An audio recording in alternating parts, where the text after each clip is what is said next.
सोचिए जरा, एक फौजी है, पहले स्पेशल फोर्सेस में था और अब बिल्कुल बोरिंग सी लाइफ जी रहा है और उसे एक नौकरी मिलती है सिक्योरिटी गार्ड की। लेकिन ये नौकरी उसे कहाँ ले जाती है?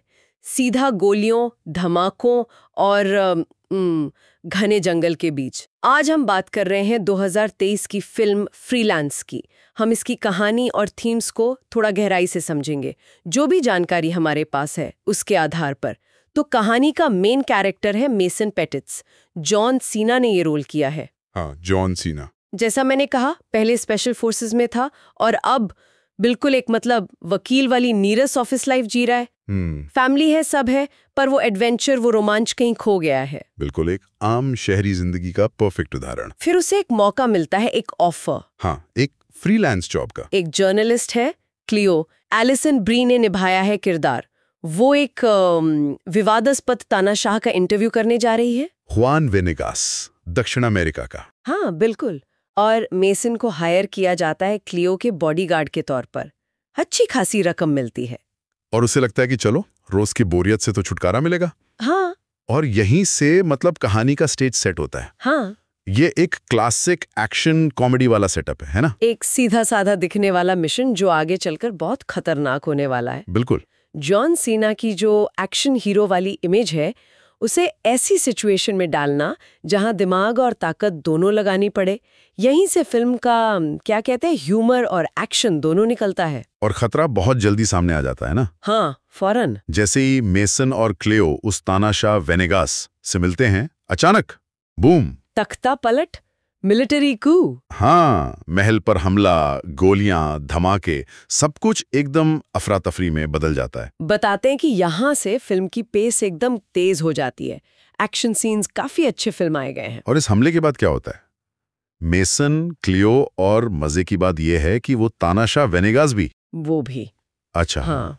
तीनों जान बचाकर पास के घने जंगल में भाग जाते हैं। तो अब कहानी एक सर्वाइवल एडवेंचर बन गई। बिल्कुल। और यहाँ फिल्म एक्शन और कॉमेडी में बैलेंस बनाने की कोशिश करती है।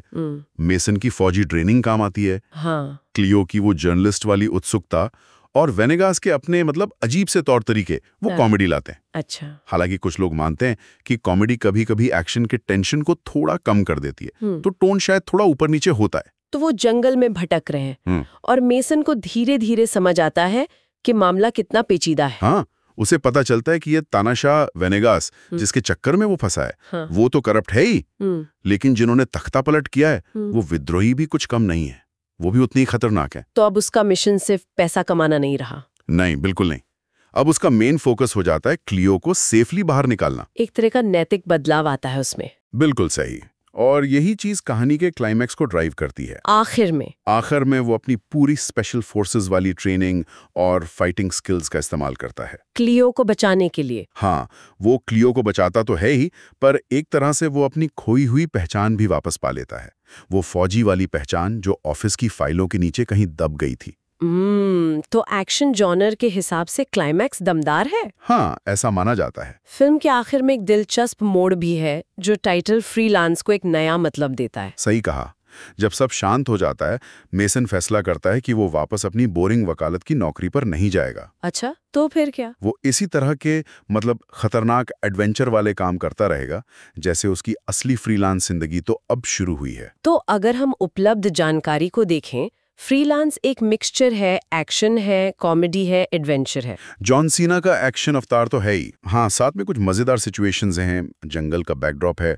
कहानी बेसिकली एक आम आदमी के असाधारण हालात में फंसने और खुद को फिर से डिस्कवर करने के बारे में है। और ये फिल्म एक सवाल भी छोड़ जाती है ना, कि क्या रोजमर्रा की सेफ लेकिन बोरिंग जिंदगी से निकलने की चाहत इतनी ज्यादा हो सकती है कि इंसान जानबूझकर या अनजाने में बहुत बड़ा रिस्क ले ले। हाँ, मेसन का जो सफर है शायद वो इसी कश्मकश को दिखाता है।